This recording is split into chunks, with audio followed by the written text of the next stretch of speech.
దర్శక ధీరుడిగా తనకంటూ ఒక ఐడెంటిటీ క్రియేట్ చేసుకున్న డైరెక్టర్ రాజమౌళి ఇప్పటి వరకు ఆయన చేసిన సినిమాలన్నీ సక్సెస్ఫుల్ గా నిలిచాయి. ఇక మీదట చేయబోతున్న సినిమాల విషయంలో కూడా ఆయన అదే క్లారిటీని మెయింటైన్ చేస్తూ ముందుకు సాగబోతున్నట్టుగా తెలుస్తోంది.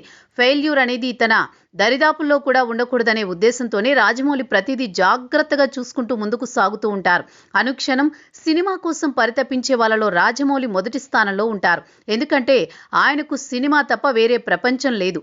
రాజమౌళి మార్కుతో వచ్చిన సినిమా ఏది ఏ ఒక్క ప్రేక్షకుణ్ణి నిరాశపరచకూడదు అనే ఒక పాయింట్తో ఆయన సినిమాలను చేస్తూ ప్రేక్షకులను అలరిస్తున్నారు.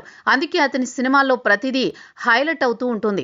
ఇక ప్రస్తుతం మహేష్ బాబుతో వారణాసి అనే సినిమా చేస్తున్న రాజమౌళి ఈ సినిమా తర్వాత మహాభారతం సినిమాని స్టార్ట్ చేయాలని చూస్తున్నారు. ఇప్పటికే ఈ సినిమాకు సంబంధించి రీసెర్చ్ అంతా చేశారు. దాన్ని ఎలా తెరకెక్కించాలి, బడ్జెట్ ఎంత అవుతుంది అనే విషయాలను సైతం రాజమౌళి అంచనా వేసినట్టు తెలుస్తోంది. ఈ సినిమాలో చాలా మంది నటులు అవసరమవుతారు కాబట్టి ఇండియాలో ఉన్న స్టార్ హీరోలందరూ ఈ సినిమాలో నటించే అవకాశం అయితే ఉంది. ముఖ్యంగా తెలుగులో స్టార్ హీరోలుగా వెలుగొందుతున్న వాళ్ళందరూ ఈ సినిమాలో కీలక పాత్రల్లో కనిపించబోతున్నారు.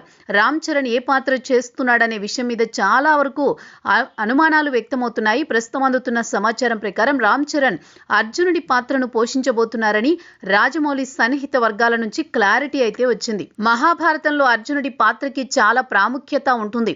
యుద్ధం మొత్తం అతని మీదనే నడుస్తుంది కాబట్టి రామ్ చరణ్ అయితే ఆ పాత్రకి సరిగ్గా సరిపోతాడని అతన్ని సెలెక్ట్ చేసుకున్నట్టు తెలుస్తోంది. ఇక మిగతా నటులు ఎవరెవరు ఏ పాత్రను పోషించబోతున్నారనేది తెలియాలంటే మరికొద్ది రోజులు వెయిట్ చేయాల్సిందే.